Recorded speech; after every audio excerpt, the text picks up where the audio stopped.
review about the decisions that have been made and begin to collect responses.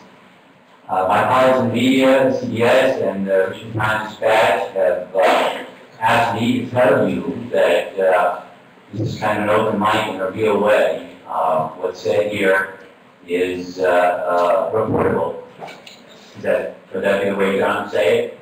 Outstanding. Okay. Sure. I'm new at this, and there is a live feed for some of our friends who are far afield, so I welcome them too. What we're going to do is start off with a few statements from some of the folks who are directly affected from the track and field and soccer. Thanks to Ayers who's here, and is going to lay out some of the reasoning after that. 15 to 20 minutes or so, and then we go to Q&A. We will have file cards. I want to urge you to be succinct. That's why the file cards are small. And we will collect them.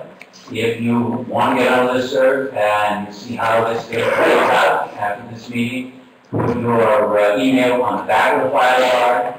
If you'd like us to convey them to the folks responsible for considering and reconsidering, we hope, this decision, put your email there, and if you're willing to help us out as we continue to gather opinion, you can ask for us by that.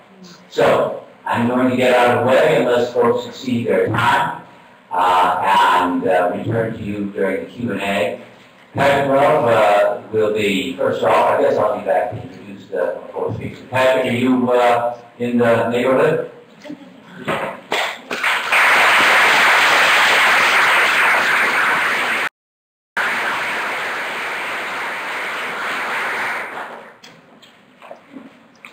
Good evening. On behalf of the men's track and field and men's soccer teams, I would like to thank every one of you for coming tonight. We are extremely grateful for the outpouring of support from the campus community that we have received over the past week. At times such as this, when we feel truly neglected by the university, the campus community has proven to be an ally in the fight for what is right. Beside me, I have a petition for almost 11,000 signatures from people who support our program. The breadth of this petition is international in scope. We have signatures from a dozen different countries, as well as over 40 different states. Signees range from internationally renowned Olympians to passionate students here at the university. I'll leave it here for Dr. Ayers to look at.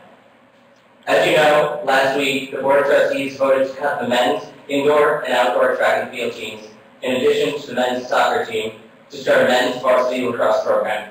By doing so, the university has acted in a way that has shown a complete disregard for the core missions and values that they say they abide by. I know the campus community stands behind me when I say that this breach of character jeopardizes the integrity of the university. The moral hazard in the decision-making process that the board has taken is evident to the students, faculty, and staff that work tirelessly every day to make this university a better place. Over the past 2 years, I have come to make the University of Richmond my home. Every day, I wake up and I am joyful that I spend a significant portion of my life training to represent the University of Richmond in intercollegiate competition. I've come to know a university that places the students at the core of every decision that they make. I've come to know a university that is held steadfast in its core missions and values. I have come to know a university that nourishes the mind and the spirit of all the students and allows them to reach their full potential. I stand before you here tonight dumbfounded as to where these core values have gone. Have they been disregarded to attain more prestige, a higher status among like universities, a greater reputation? Are these regards not already being achieved by our track and field teams? Over the history of the track and field program at the University of Richmond, we have had over 100 individual NCAA national championship qualifiers, 44 NCAA All-Americans, 4 NCAA national champions, 2 Olympians, and 1 world record.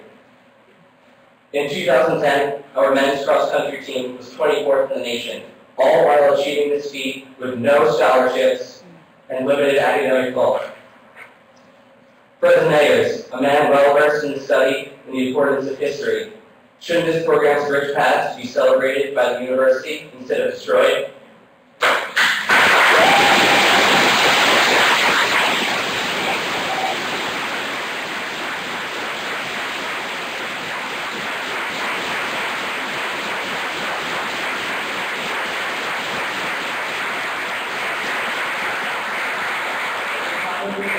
not been limited to the track, the field, and the cross-country course.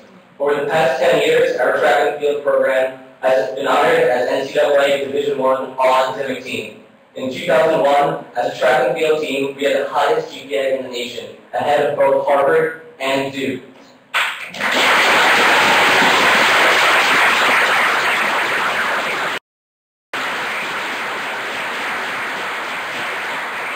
These accomplishments mean nothing to the university. By abolishing our track and field program, you are eliminating some of the school's greatest student athletes. The implications of this decision are felt way beyond the borders of our men's track and field team. By cutting our men's track program, the board has effectively destroyed our cross-country program. In coming years, the cross-country team will have trouble recruiting top student athletes because these groups seek to compete in all 3 running seasons: cross-country, indoor track, track and field, and outdoor track and field. The women's team will also be negatively affected. We rely on one another for support and friendship in the most difficult of times, but now half of this support system has been eliminated. The choices made by the board not only affect our teams, but all the students, alumni, faculty, staff, and the university community at large. Last Friday, a seeming regular day, my world was turned upside down. I was informed that one of the facets of my innermost character had been taken away from me. Every day, we trust that the institution that we are a part of is making transparent decisions that reflect the university community's best interest. But now, a precedent has been set by the board. We all know that we are the will of a few powerful individuals that make opaque decisions behind closed doors that are with limited community input. For the past 2 years, I've woken up at 7 o'clock in the morning every single weekday, knowing the fact by 8 o'clock I'll be running alongside a dozen of my best friends. No, I did not do it for the fame, the glory, scholarship money, or because I had to, but because I wanted to. I wanted to, and still want to, compete for the university that I love. I still want to don "You Are Red" and "You Are Blue" and wear Richmond across my chest at every competition that I attend. I still want to represent the university that has given so much back to me. Wearing another university's name simply would not feel right, but many of us soon will be forced to do so. The bonds that are created through running are powerful. Each one of our team members is invariably linked to the persistent pain that we put ourselves through on a daily basis. Together, we have been through almost all the emotions of the human experience: love, compassion, sorrow, grief, happiness, gratitude, angst, and empathy. Both of our teams have grown together to form an inseparable family. We live together, dine together, study together, and run together. But now, these bonds are being broken. Next year, many of us will be forced to leave this great university and attend schools all around the United States. We will have to leave behind the beautiful friendships that have grown over these past years with fellow students, faculty members, and staff. In a reluctant manner, we will regretfully leave Richmond and start new lives in another place. Does this have to be the outcome? Or can we find a solution where student athletes that have become better people because of this university and have given so much back to it continue to keep doing so? Thank you.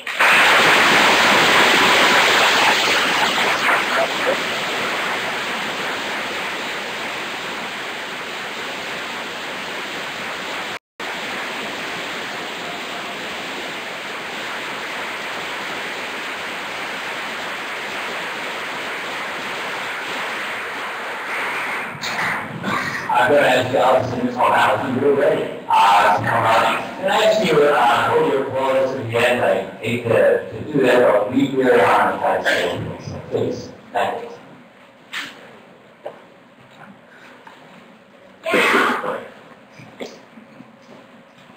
My name is McGonigle, and I'm a junior on the cross-country and track and field team.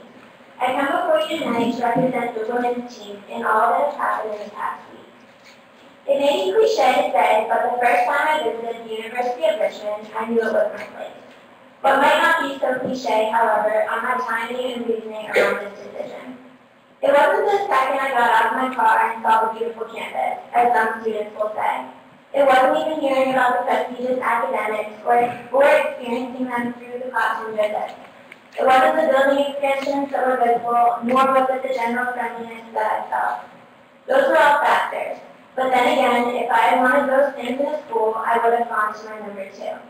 Richmond became my number 1 when I met the team on my official visit. The Taylors have created a program. They have not created a men's team that is separate from a women's team. The word family has been thrown around a lot this past week. Some may not understand it, but as a member of this family, I do, and I'd like to help you understand as well. Every morning at 7, 3 seasons a year, we wake up and walk over to the Robbins Center, where we meet for practice. The boys head to the left, the girls to the right, just 10 yards away. Together we stretch, and when it is time for push-ups, we count together. Together we warm up and meet back at the track where we work out together. The days we have left, we head to the weight room together. Together we travel, and together we compete. Okay, so we do everything together, but it goes beyond that for me. There are over 20 young men at this school that will stop and ask me how my day is, and actually care. When I look stressed, they'll ask me what they can do to help. They'll slide over and make room for us at the D-Hall table.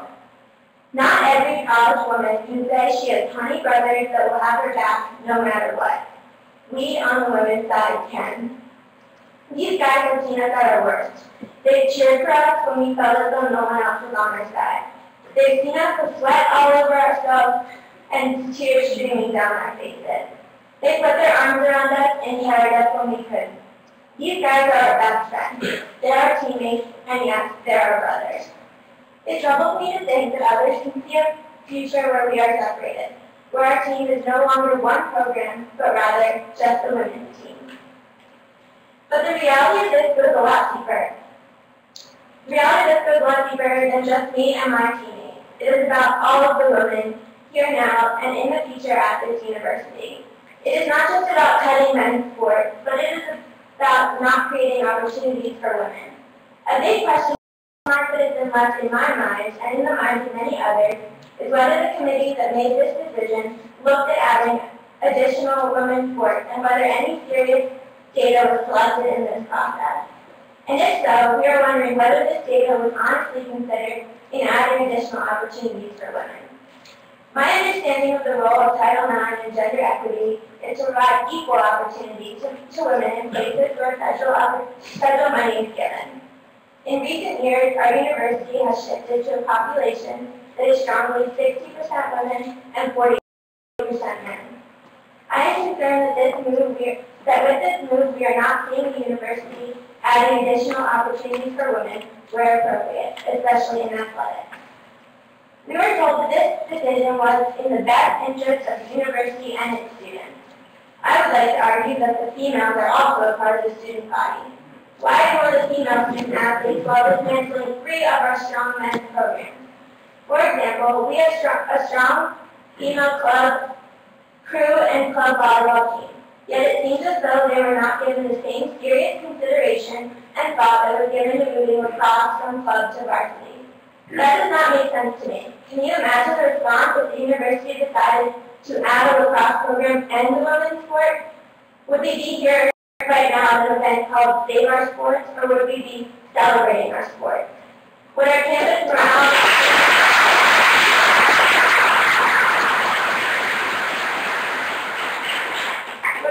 morale be centered on questioning our university's driving forces, or would our morale be experiencing a major lift in pride and unity? I suppose a year worth of data can only tell you so much, but hopefully the university will focus on the power of the word "and" next time by asking, how can we benefit all of our students, men and women? As a business major here at Richmond, we are taught that in business, mistakes are made. But the only bad thing that can come from them is that if we don't capture additional data, make adjustments, and correct our mistakes and move on. I hope you take the additional information you've captured in the last week and a half and the information we will continue to capture to reconsider the decisions that have been made about track and soccer and the significant impact those decisions have had on this university and community, specifically my brothers in the track and field program.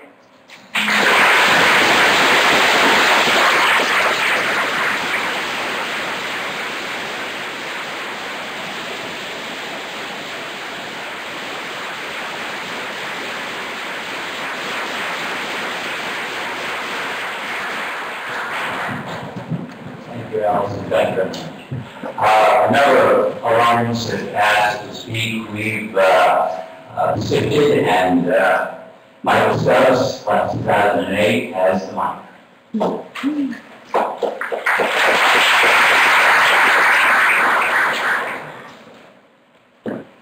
Dr. Ayers, members of the University of Richmond community, and the greater Richmond community at large. I received a text message 9 days ago detailing what was about to happen later in the afternoon. It said that the University of Richmond track and field team was about to get cut. It was as if a part of me was torn out. I felt empty inside. Then I felt angry, upset, and incensed. How could a team that has done so much for the university, past and present, be given the axe? I thought, I'm never studying for on campus. I'm never donating a cent. I'm never saying a good word ever again about you all. I didn't want anything to do with the university anymore. That's not what I want. Not at all. I want to celebrate this university for giving so much to me. My wealth of experiences at Richmond can never be matched or relived. I grew more here as a person than I ever could have imagined.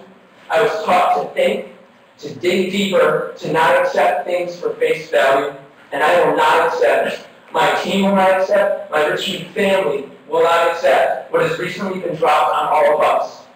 And I behoove all of you here tonight to not accept that face value, what the administration has said to you, and to listen at heart from those who will provide a plethora of legitimate reasons as to why Richmond track and field athletes have just as much, if not more, reason to represent this university in competition. I can stand up here and rattle off statistics and logical reasons why the university is making a tremendous mistake in cutting the track team. I can remount the administration and the board of trustees for their illogical and unjustified realignment. As much as tearing down these men up here might make me and certain others feel good, as much as that might fuel and embrace our collective fire, I will not. The University of Richmond taught me better than that. I look out over the faculty in this room and I am impressed. We have leaders of academia here supporting us, but I'm not fooled. I understand that they may not have the same passion for track and field or soccer that I or others might have. However, they do understand the work of a transparent administration that makes decisions on behalf of the best interests of its students, the best interests of its students. If the faculty and students thought this were the case, they wouldn't be here right now, and they wouldn't have arranged this forum. I am worried about the future of this university, a university that I have learned so much from during my short time in Richmond. My education was diverse and enriching. I was taught by many of these unbelievably gifted professors sitting and standing here now. I learned economics. I learned business. I learned journalism, y aprendí un poco de español también. And as grateful as I am for those talented men and women, there is something greater than the content in these courses that I learned while at the University of Richmond. I learned to persevere. And who did I learn perseverance alongside? My teammates, my family. And you will not meet a group of people with greater perseverance on this campus than my family. A family that my sophomore year lost its brother, its son, Ryan Jones, in a tragic car accident. A family that showed up side by side, hand in hand, heads on shoulders, in West Virginia in the middle of winter in mass to bury our brother. A family that sat by the bedside of its brother, Pete Norquist, as he lay fighting for his life in the hospital from an infection that made its way to his heart. A family that, after being hit over and over again by tragedy and despair, learned in my own heart condition what I would learn to be the second leading cause of sudden death in athletes. A family that stuck by me as I left college 1.5 months before graduation, and a family that I dedicated myself to returning their support by showing up to UMass 9 days after waking up with a sternum wired and glued together for the Atlantic 10 championships. A family that I walked at graduation with 17 days after lying on that operating table. You see, we persevere. The moment I woke up in the cardiac ICU, I wanted to be with the family that had supported me for so long. And when someone tells me that my family is being taken away, it hurts, it cuts, it stings, it burns. But you know what? I've learned to never give up. We never give up. Because as much pain as this may cause us today, we've endured worse and come out better than for it. Nobody can look me in the eye and with an ounce of integrity and honesty tell me that my family does not belong at Richmond. You cannot tell me that my family, a family that for the past 10 years has a top 10 GPA in the nation and produced both academic and athletic All-Americans, that we aren't ready for the University of Richmond. You cannot tell me that my brothers who without an ounce of scholarship money showed up day in and day out at 7:30 in the morning to practice for a sport that once again the university does not support with scholarship money, have not met and gone beyond the highest university expectations. You see, each member of this program, my brothers and my sisters, embody the idea of what true student athletes are. I challenge the administration to turn to its students, to the faculty, to the alumni, and tell them these men are not ideal student athletes and that they do not perfectly exemplify the University of Richmond. Then tell these students, the faculty, and the alumni the ways that this team does not meet those expectations. I'm afraid they cannot. And if an administration and its board has the power to take away a program that epitomizes what the University of Richmond stands for, what can stop it from removing any other successful program here, whether it's academic, athletic, or social? I look at everyone in this room. In one way or another, you have a stake in what has occurred here. If you didn't, you wouldn't be in this auditorium to support us now. If you didn't, you wouldn't be here. You believe in what the university stands for and the holistic education that it provides for its students. You are here because you worry. You worry because you are unnerved at the actions of those who are supposed to keep students' best interests at heart. Your faith in the university has been shaken by decisions made without your consultation, without your knowing, and without your consent. We are here because we fight to make a wrong right. We are here because we love the University of Richmond. We are here because this is our home, and we will not allow our home to crumble from within. That is the Richmond promise of every community member in this room, as athletes, as scholars, as teachers, as mentors, as coaches, as role models. We promise to do every single thing in our power to ensure that this university will protect its family. And to that, we will keep our promise.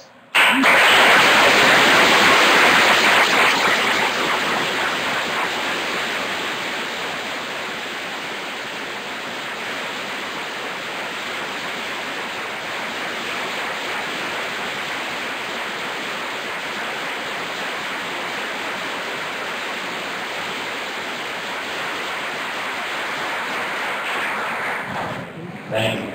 I'm going to extend that family a little bit. Okay, our Christian from soccer. Chris, you Chris, go. Mike.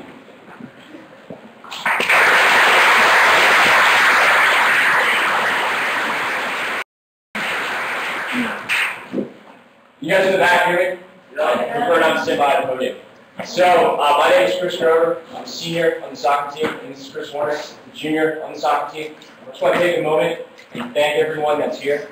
When I first came to this university, I was frightened. I'm from Memphis, Tennessee. At the time, I was the only person from Memphis, Tennessee to come here. And I couldn't describe to you, when I came here and found out, I actually walked onto the team, that when at the time Coach PA extended a position to me, I cried. I knew that I had found my home, and so to see this support, all of y'all come out to support us, it truly does make me happy. Because when we found out the news, as I'm sure you guys have heard by now, because we've been discussing this, about what has happened to us, it's been a certain array of emotions that have overcome all of us.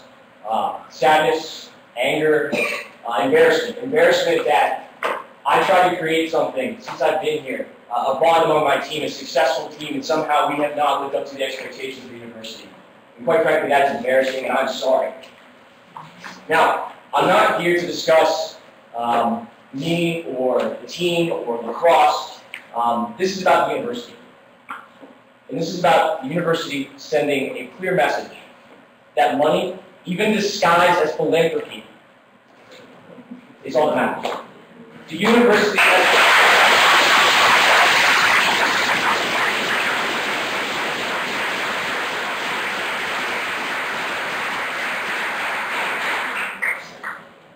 what it comes down to at the university is portraying values.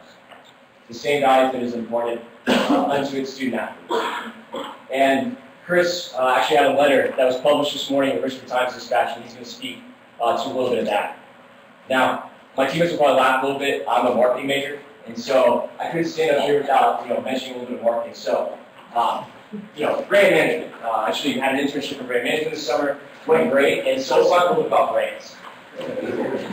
So, since 1990, 20 schools have cut their soccer programs. Now, all 20 of these programs cut their soccer programs strictly due to budgetary reasons. Not a single one of these programs cut their program for any sort of swap, like lacrosse or anything like that. Now, our university hopefully considers itself to compete with schools like Duke, UVA, the Ayers, okay? The schools on this list, Houston Baptist, Illinois State, University of Arkansas, Little Rock, not big, Maryland Eastern Shore, University of Texas, Canada, South Alabama, Charleston Southern, East Carolina, Alabama, A&M. Really fun.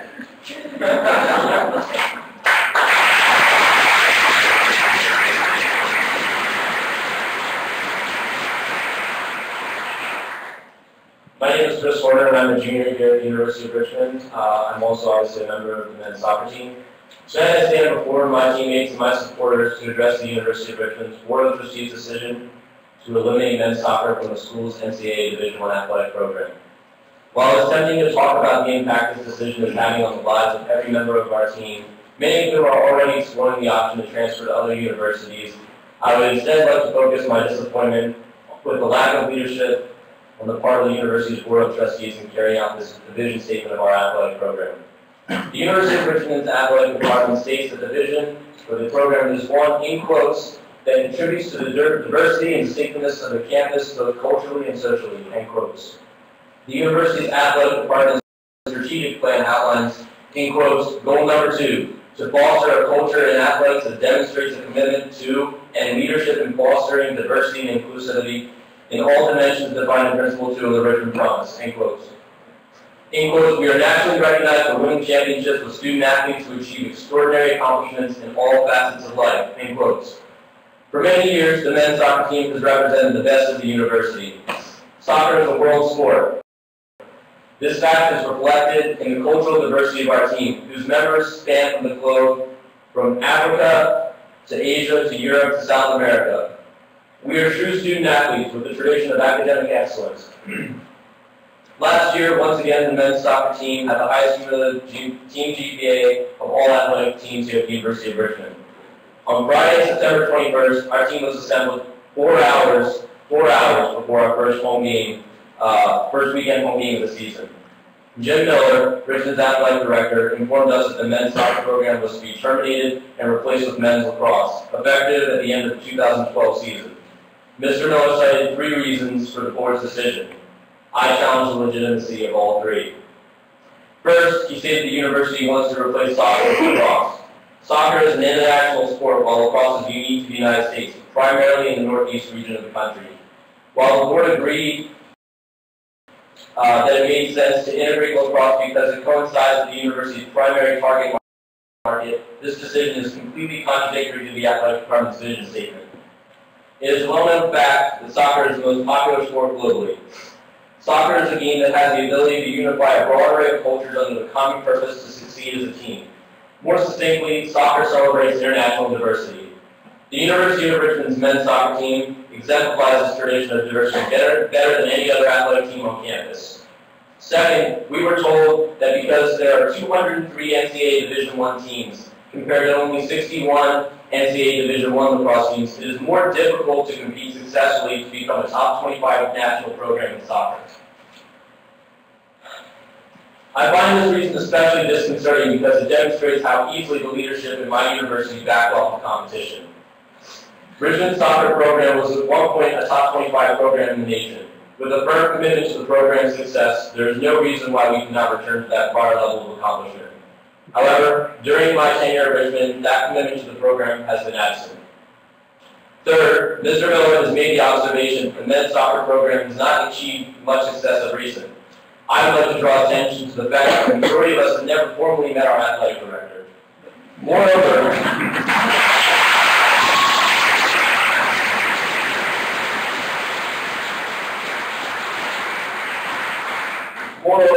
a week prior to the start of the season, we were suddenly informed of the resignation of our head coach. The question remains, given this lack of support, how can you expect a high level of success? It is my hope as a student of the University of Richmond, the Board of Trustees makes well-informed decisions that uphold and remain consistent with their vision statement. However, it is clear that the board members have failed to do so. Instead, they have allowed one particular donor, who is also a board member, to have his way by waving a large check in the face of the university. What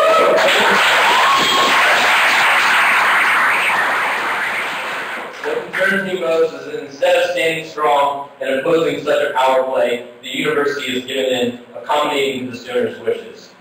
Such a lack of strength makes me question the integrity of our university. I will conclude my discussion by posing a question to you. Given the amount of sacrifice and perseverance that has gone into the journey to become a Division I athlete, given that our identities are defined by this crowning achievement, and given that this is the culmination of everything that each and every one of us has worked for, how would you feel if your passion and identity was stripped from you, away from you by silent individuals whose personal interests do not coincide with those of the University of Richmond? Thank you.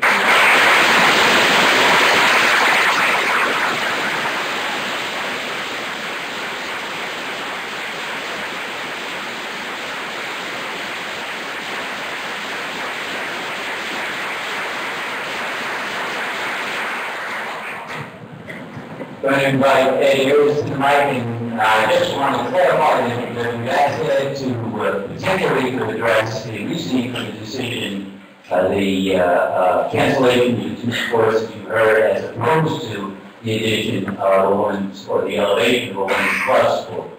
So you may go wherever you like, obviously, but he's on, that was the initial cause, and we're very grateful that he's here. Ed?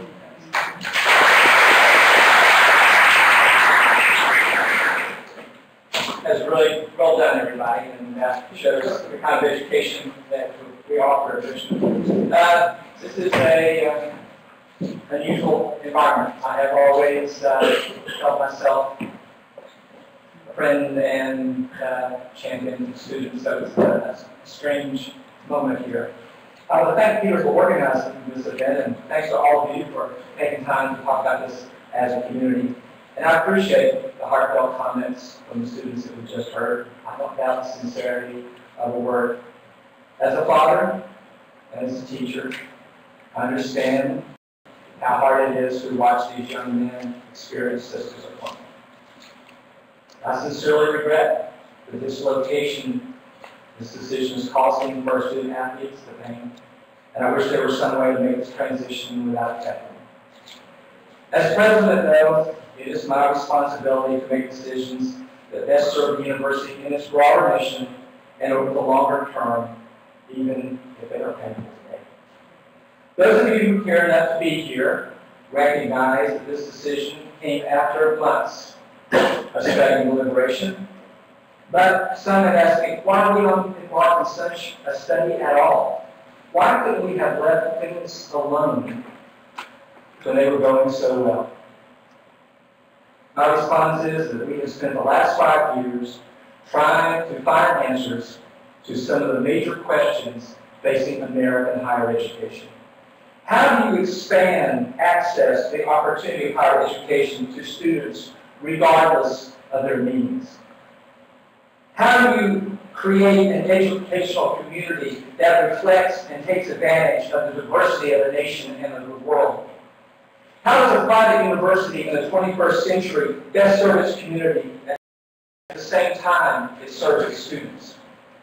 The university community, in response to these questions, has taken action and has accomplished some remarkable things. In the past 5 years, we have more than doubled the number of students of color at Richmond to 25% in the first-year class. We have doubled the number of international students to 10% among this year's freshmen. We have quadrupled the percentage of people of color among our new faculty and our new professional staff hires. We have increased the percentage of students who study abroad, and we have created new kinds of faculty-led international experiences to guide our students as they begin to discover the world. Can't do that with Ross. Yeah. What the hell does you do? Peter, are you going to control this? We've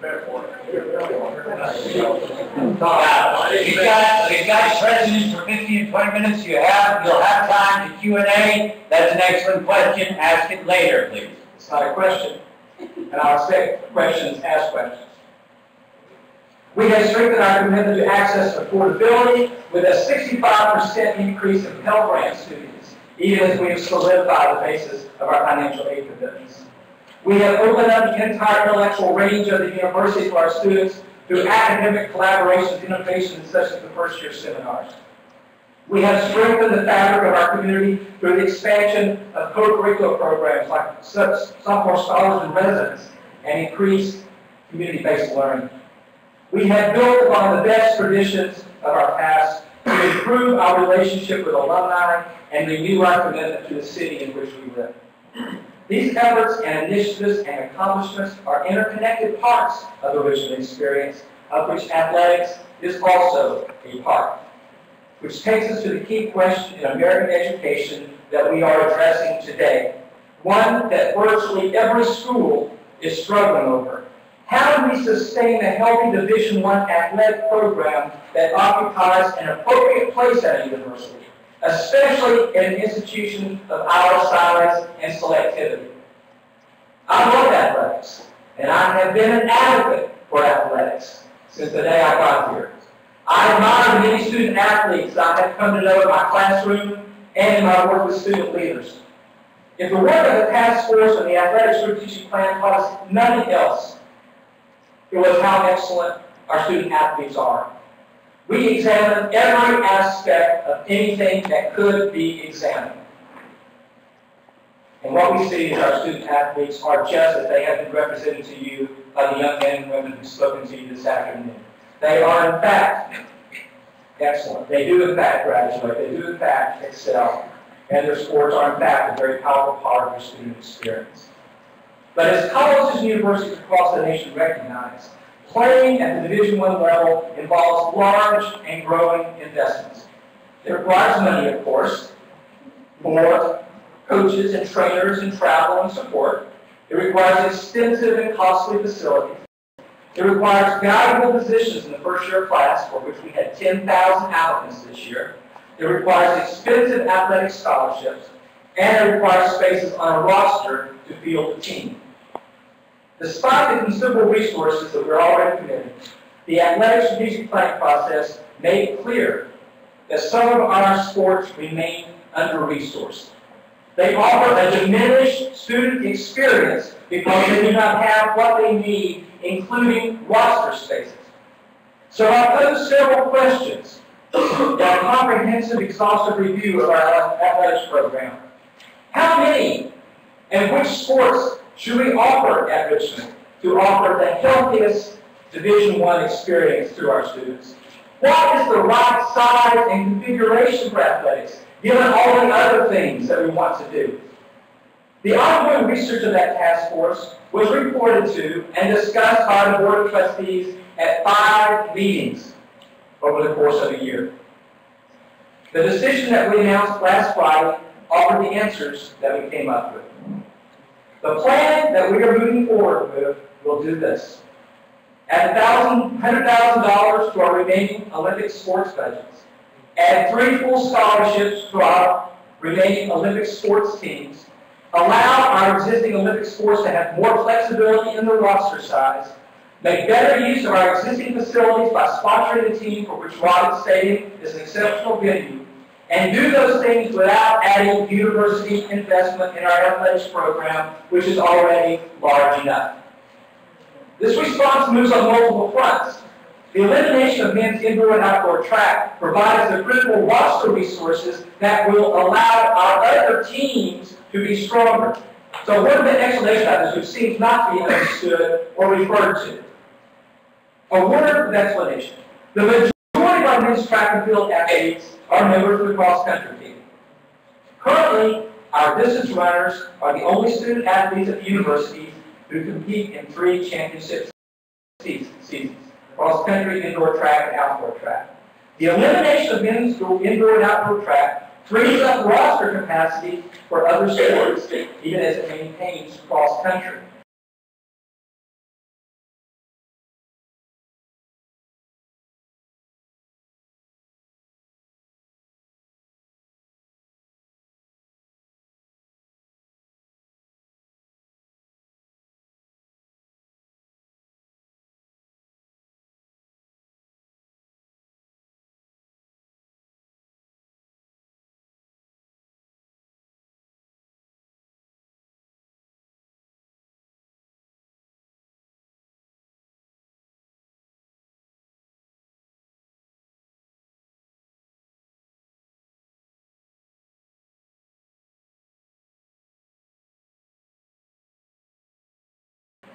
While the number of competitive opportunities is reduced under this new model, men's cross-country student athletes will continue to have access to full coaching and practice time during the season that is only 12 days shorter than it would have been with indoor and outdoor track.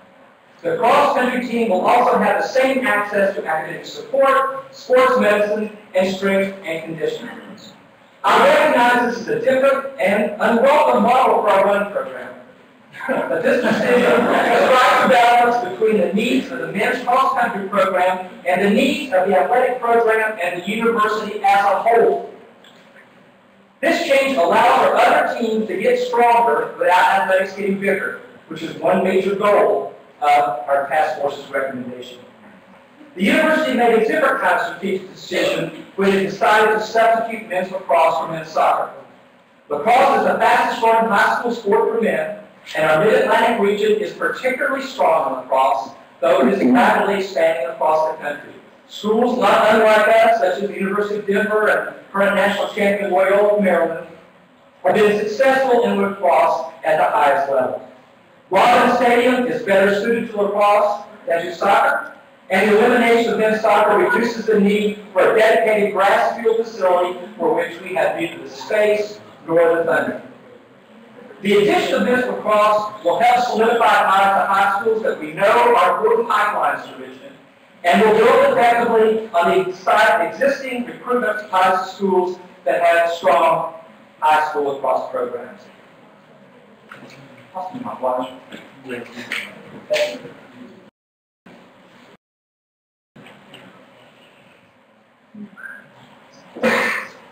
The successful competitive club program has shown that our students enjoy lacrosse as both participants and as spectators. And the new $3 million endowment, the largest for any Olympic sport, means that we can start this new sport while in conjunction with the changes in track, we can strengthen our other Olympic sports. These changes obviously come with very real costs that we do not take lightly.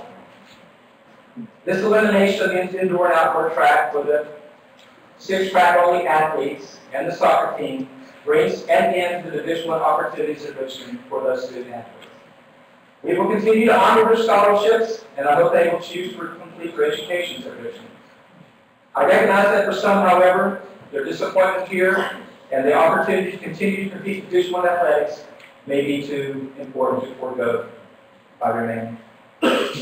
So the cost of the men who play these sports and who represent us well in every way is quite apparent to all of us. But it is the right decision for the university and for athletics in the long run. So let me tell you why I think that is. Some people have asked whether we can't just add sports indeed. Let me explain why we cannot. Student athletes are wonderful students, but there are 10,000 other students who also want an education here. Student athletes account for about 13% of each incoming class. That latter number is among the highest of any school with which we compete for students. Our athletic program looks more like that of a larger public than of the small private university that we are. We simply cannot grow the number of sports we have if we want to remain competitive more broadly for students with other talents. Adding sports is expensive. We looked hard at this question. We modeled dozens of scenarios. Asked if we had looked at that. This task force spent 90 minutes every week for over a year and used the most sophisticated data gathering analysis that you can imagine. We thought of every possibility. We went into it thinking, boy, that would be great. I'd love to be able to do that. Ryan? There we go. I would love to be able to do that. And we tried to see every way possible we couldn't. And the board would love to do that. But the most viable scenario that we could develop added more than $1 million a year in labor and operating costs before we addressed questions of facilities or scholarships or additional support staff in athletics. To give you an idea, you have to multiply that by 20 to establish an endowment that would sustain that. Adding sports would have significant and expensive facilities requirements, and perhaps most importantly, and this is something I want people to be thinking about your colleagues in other sports, it would not add one penny, one scholarship, or one bit of roster flexibility in our existing Olympic sports, which we know are under-resourced. In short, we cannot allow the growth in athletics to crowd out the other things that we want to do, including within athletics itself. People have asked whether special interest or philanthropy drove this decision. The answer is no. This decision was a strategic one for the university. After over a year of study and many searching conversations, members of the task force and I were convinced by last spring that this was the best approach for Richmond. It was also clear that it could not be enacted without philanthropy. And frankly, I did not know whether that philanthropy would come in a year, or 2 years, or long after I had left this job. So the plan was defined, just as I have described it here, but we chose not to vote on it, enact it, or announce it until we knew that we could accomplish it. That's what you read about in the Times-Dispatch. Okay? We are not doing anything right now because, for the same reasons that I've just laid out, you cannot move forward unless you have the resources to do this. As it turned out, philanthropy came more quickly than I expected from dozens of people. But there are donors on both sides of this decision, and we see that playing out on the front page of the Collegian. If you think that we didn't know, as every other university that has tried to do this, because universities are being forced to try to do this, that people wouldn't push back. And if you didn't think we didn't know that donors of all sides were going to say that they were done with us, you're fooling yourself.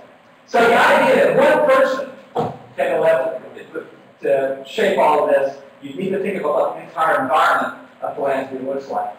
These donors, we think, will make the right decision, will likely continue giving to the university. Those donors who disagree may decide to direct their charitable giving elsewhere. We were fully aware of that dynamic going into this analysis, but we also knew that we had an obligation to make the right decision for the university, regardless of its impact on fundraising.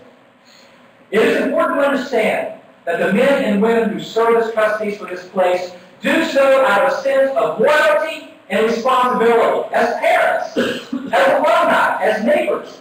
And they work hard at it. They are smart, experienced, and independent-minded, and there is not one among them who is a pushover or who would take direction from others. So that is how we can eliminate a global sport like soccer. Soccer and track are, of course, global sports. But here at Richmond, the progress that we have made in increasing the diversity of our student body and the number of international students has not come about because of athletics.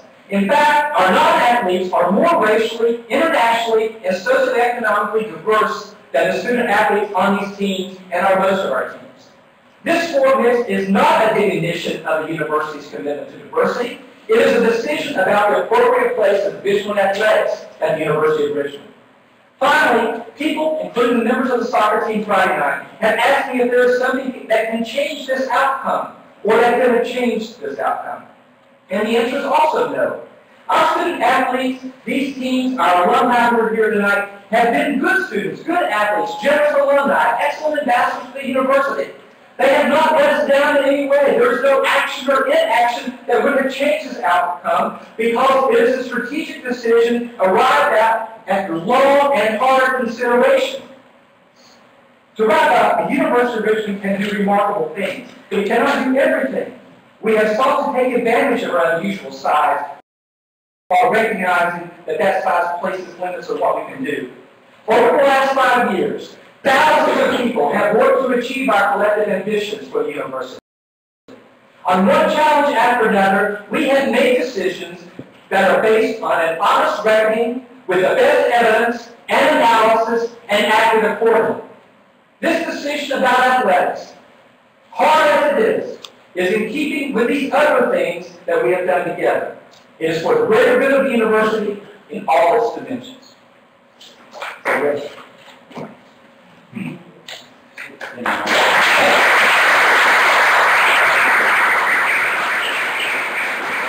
Now, there are other folks who are responsible for organizing this event. I'm going to try to alternate the queue of questions and concerns of those folks who kind of swept away from the earlier portion of the program. But we will take questions that way. They will perhaps answer immediately or take some notes and come up and answer in clusters. We want to keep this as fluid.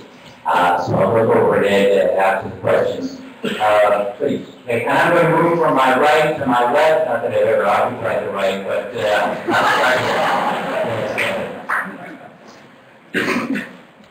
it should be caught in the ceiling mic, but use those now. Yeah. Thank you. I wish I could keep it eloquently as all these young students have, but probably not. My name is Rick Chavez, and I'm asking a question on behalf of the University of Richmond's men's cross-country and track and field parents and families. First of all, we'd like to make sure that everyone here knows that we are also very supportive of reinstating the soccer program, the men's soccer program. We give our full support to the team, coaches, and parents. As hopefully you are aware, I'm not sure that it was fully understood because of the contradictions that were made in some of the statements. Our young men here that were on the track and field team, cross-country and track and field team, are not on scholarships, and we fund their education. They also are admitted, with the exception of 1 or 2 spots, on their academic achievements, not on being athletes. They're real student athletes. So I just want to make sure that that's clear to everyone. As parents, we send our kids to Richmond not only because of the athletic program and the great coaches they have, but because Richmond stood for what Richmond stood for while they were recruiting our kids, not only as athletes, but as students. We heard the words like integrity, transparency, honesty, diversity, and inclusiveness. These are just a few things of the university's values that made us send our children to Richmond. So our question is really related to what is stated in the strategic plan and core values. We believe in the core value of collaboration, transparency, and teamwork within the athletic department and across the university. With this being said, we would like to understand that the university will provide us parents as the study that ultimately led to the decision that got rid of the cross-country, our track and field program, indoor and outdoor, mainly because of the fact that it was in the strategic plan. There was a very large group of students, professors, 44 I believe, that were part of the strategic plan that basically laid out that, and cutting the program wasn't part of that. That came about later, and so there was a smaller board. We'd like to know if that evaluation is going to be available for us as parents. Sure.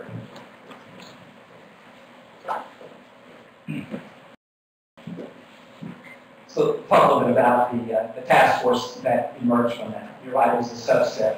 And it might be that I would ask faculty colleagues who were on that to say something about how the task force worked.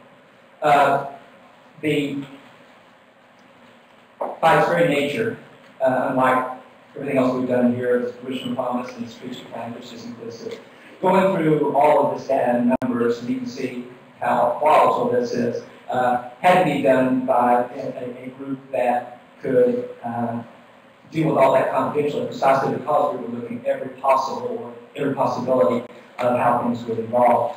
And by its very nature, it is not transparent in the way that people would want. I don't want to interrupt. But just to I know there's a lot of other questions. Yeah. I don't want to it's really a yes or no question. Is it really going to be provided, or is it not going to be provided? Well, it is the work that has been done over the entire year. I'm assuming there's a report that came out of that made the recommendation. There's a final set, but it is based on the conclusion of a year-long process before that. There's data for that, yes.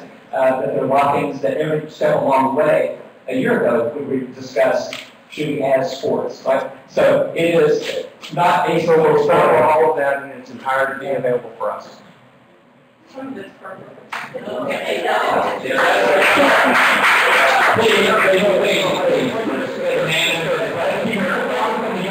there's some that would be, we'd like to know what it is. If there's some that won't be, could you explain that to us? I'd be happy to make a presentation on some of the data. Some of it can't be shared because it's confidential. So people can, this is Lori Scholar, who is the chief of staff and who coordinated all this, and she says that she's happy to give a presentation to show you everything that we can, okay? Because it does have all this confidential information in it, okay? So it's a, Okay. I mean, some of it's available and some of it apparently is not. In the middle?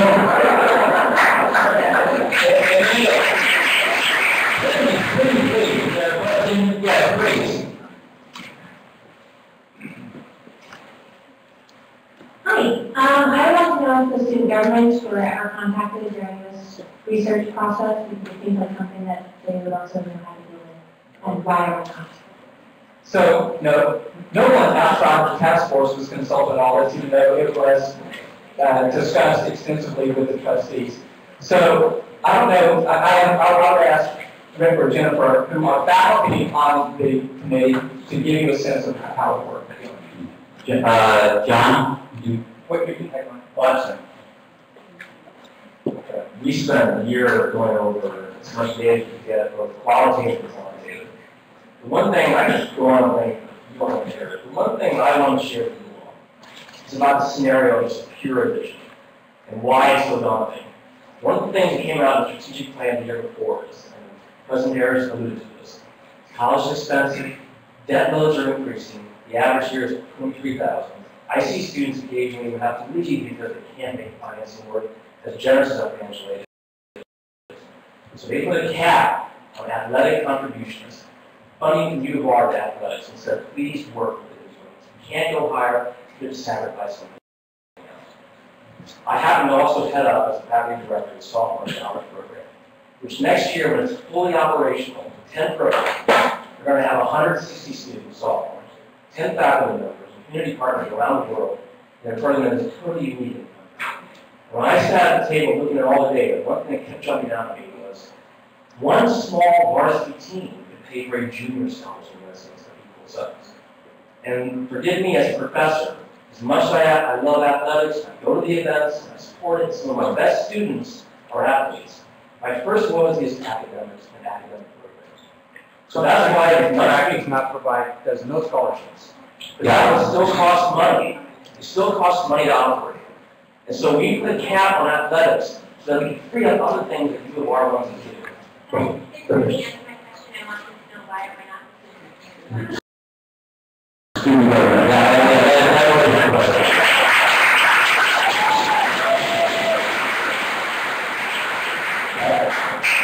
That's the main question that was called in this conference, this seminar. Why don't we just add? And I can say, honestly, that those who are involved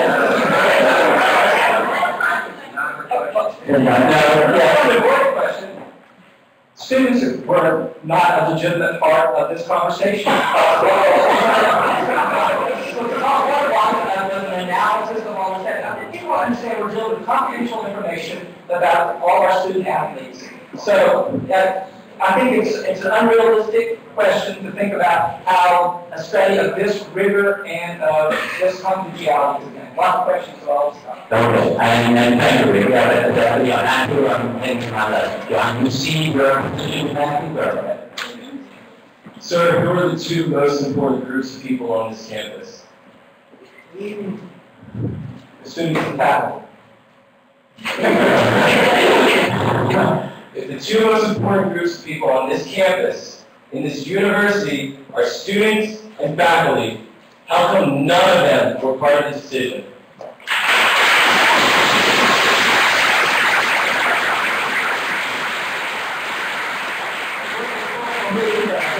The two faculty were part of the decision.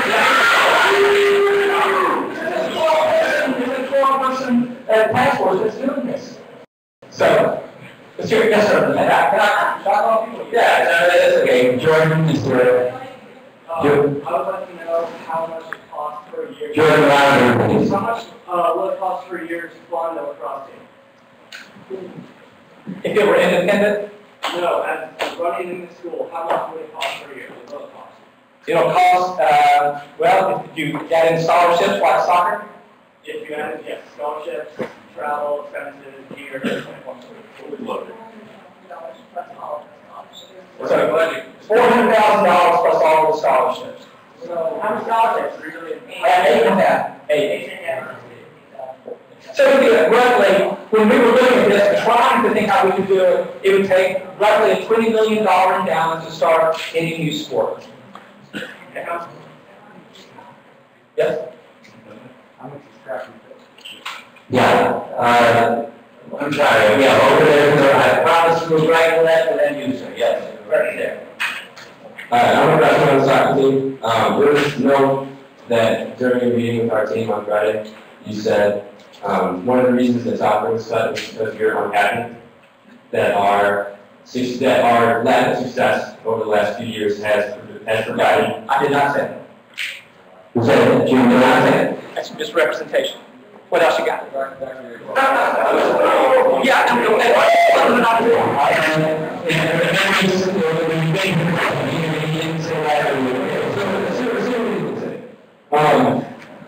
The happiness does not necessarily come from competing and what we do when we compete, how we compete, whether it's a win, loss, or a draw. It comes from the bond that we have with our team and what we go through to be able to compete for the University of Richmond. I'm only a freshman, and I was told less than half of the season, but I found happiness in the school. I was happy, even though after we beat out number 19 JMU, we lost every single game up to that point, I was happy. And even though we weren't winning, I was still happy to. So if you would have said it, I'm sure there's a misunderstanding of some sort. I'll take your point. I have many sources of happiness that will come, but I can see. And then, Dr.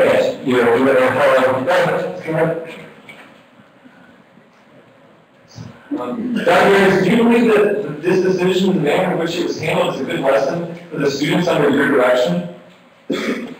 Yes, for the reasons I just told you, okay?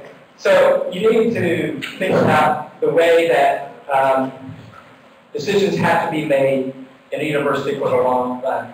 And that was the theme of the talk, is that all the things that we have been able to accomplish over the last 5 years have been the result of analysis just like this and then acting. Okay? We bring in students as allies whenever we can. Okay? But it's unrealistic to think that you can just sort of have students, because they're on the planning and priority committee, other committees like that. And it's a fact that students have a hard time being able to come to all of the things that we need to do. So I don't know what this process you would imagine would look like. But what does it look like to have, what would be a representative group of students or? You said yeah. the most students represented. There's students represented on the council strategic plan, but not on the affirmative task force. Is that a woman in red? Is she good? That's noticed? No. John, please. I just want to know that with our $1.88 billion endowment, Right. along with allowing another team, your team, to get a 2-week free trip to Italy, how we can't foster a community of athletics to produce more athletes. And also, my other question is, looking at the demographic that lacrosse is going to bring in, how does that fit with Christmas products? We always talk to our student community about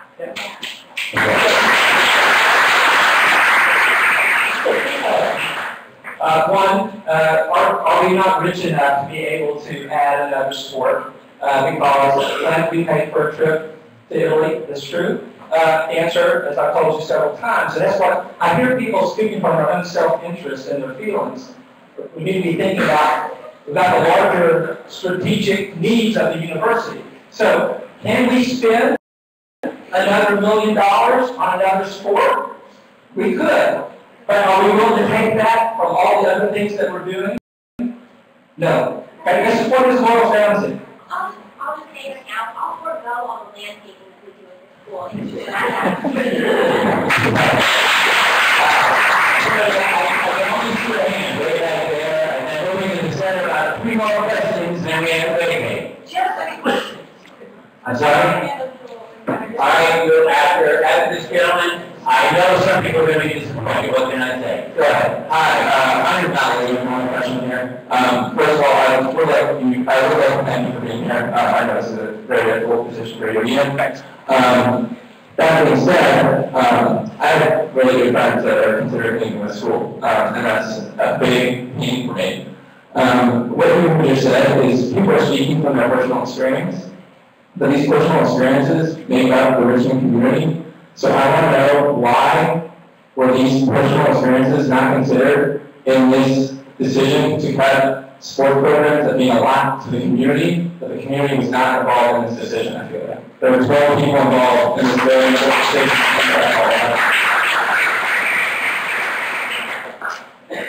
The 12 people generated the data reports. It was the board and I who decided this.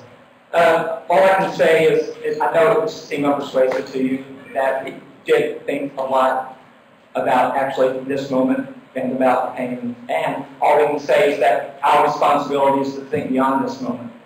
And so there's nothing good to say that's going to answer that particular concern. And but talking to people beforehand would not have fixed it.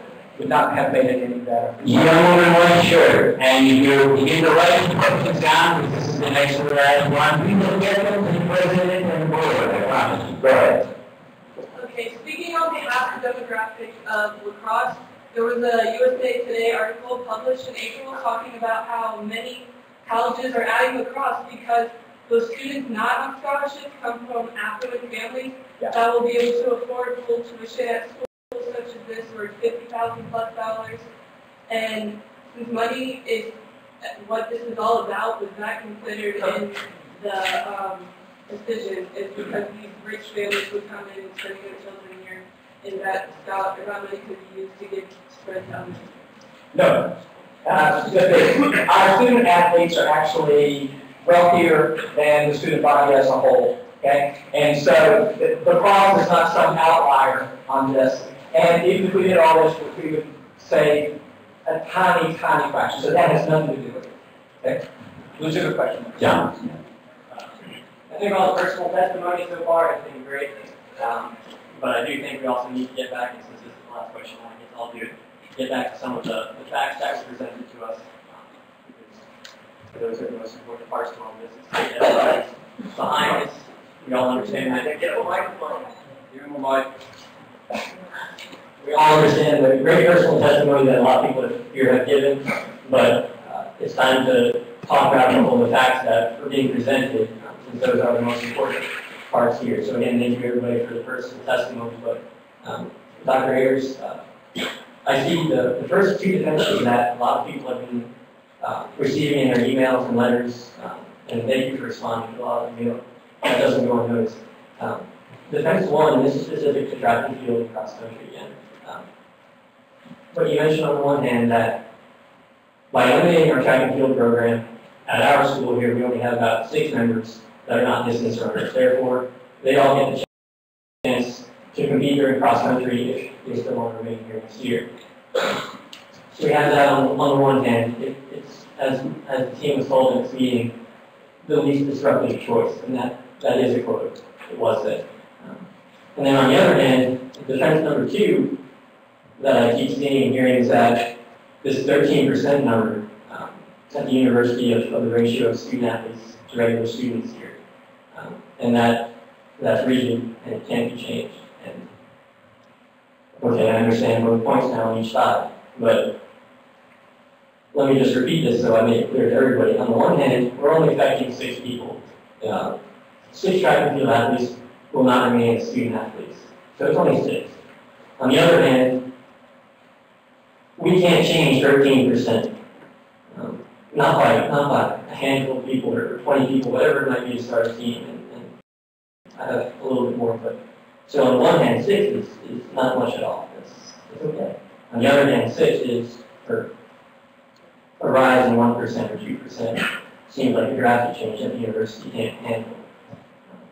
And I think that those kind of contradict each other. Yeah, good point. The 13% is not about track and field, and the 6 is about who we have as sport. Okay? And the fact is, the 13 as a percentage, it's a very large number. It's not that that's the goal we were trying to get to. It's the number that we find ourselves with. So you're conflating 2 things. Okay? The 13% is why we cannot just add another sport. I mean, the people here are imagining a world without all kinds of constraints.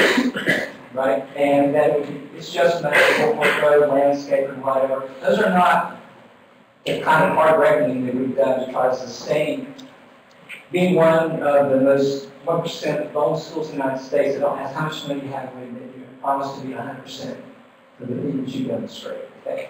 You don't sustain that if you're giving away for things that you don't have to have.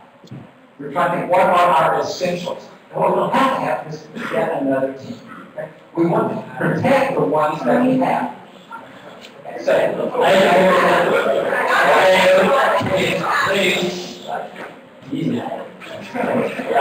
do understand, again, 13% not specific to track and field. I'm on the same page, I do believe that.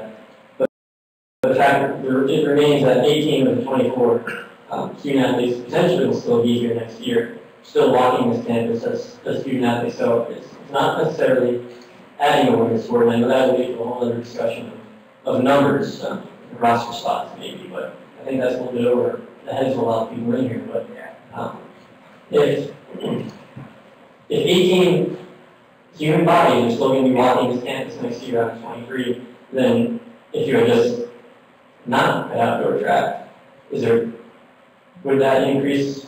These are my questions. I'm just going to give a quick answer to it. I'll preserve guys' patience.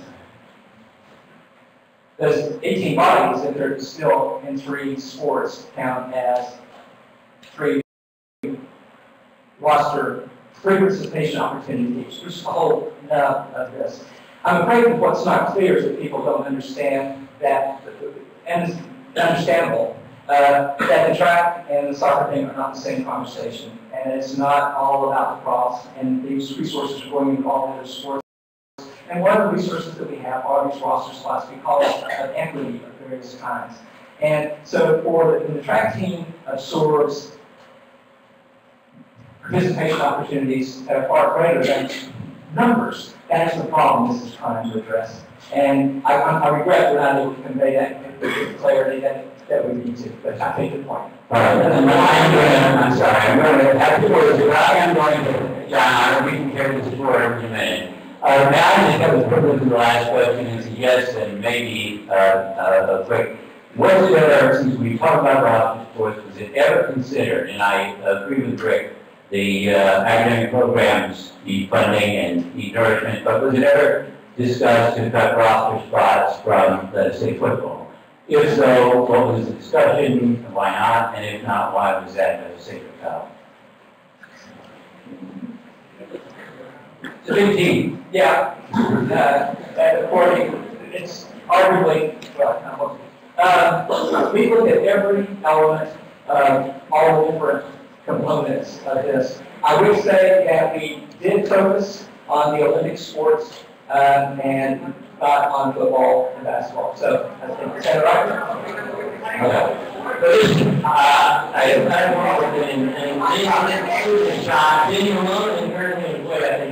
I need to ask if I'm going to talk, please. Okay. One more time, I just the roster spots. The guys are being counted right now as cross-country, Andrew. Indoor track, Andrew. Outdoor track, Andrew. He splits into 3 people, right? I understand that. Okay. So that means right now the women are being counted Alyson, Alyson, Alyson. But next year, the men are going to be counted Andrew. Alyson, Alyson, Alyson. How does that equal opportunities for our women and our men participation opportunities if now Alyson is still 3 people, Andrew is 1 person? I think that makes sense. And now there are women that are going to be counted as participation opportunities times 3, but the women will be. That's actually well done, and it's because we are working hard to maintain equity and participation opportunities. So it's not an accident of what you just said, okay? And so that it is precisely so. And I know that the women sort of the Title IX issue. The Title IX is one that we. So the Title IX was sort of not a Title IX issue, is what we were told by the athletic department, as well as you, and the letter that you wrote to us. So it's not that this decision is not being based on Title IX. Title IX, it was based on Title IX. It was based on gender. Yes or no question. No, it's not. Yes. You stated it's a gender equity question, okay? We are not just trying to color the soccer lines in the law. We believe in the girls counted 3 times. All right, John, I think I'm going to ask you to talk with I think we have it this way here. A week ago, and he has still not responded to me. He's here, and I know he's not going to run. I know he's got other things to do, but if you'll just take a few minutes out of the prayer, I had to stop the line if you don't put it in place for them. So, with all your apologies, use those cards. Put your email addresses down, put your questions and concerns down if they haven't been addressed. We'll see who they are. Thank you to our friends in the media. Thank you to our friends in the community. Thank you.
When the steps go on, just give it the live oh it is. I don't know how to turn it off. Is it still on? I think so. Do you know how to turn it off?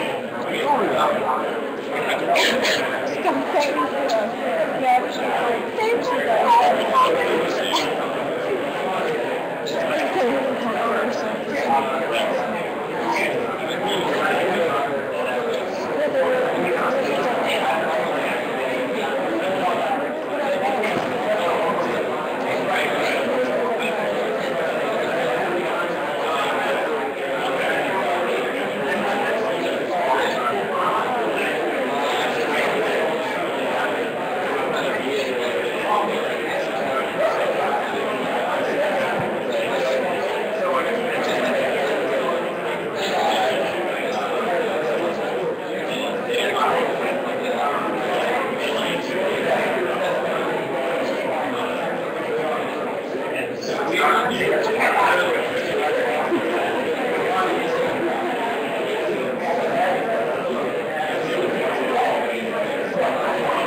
Thank you.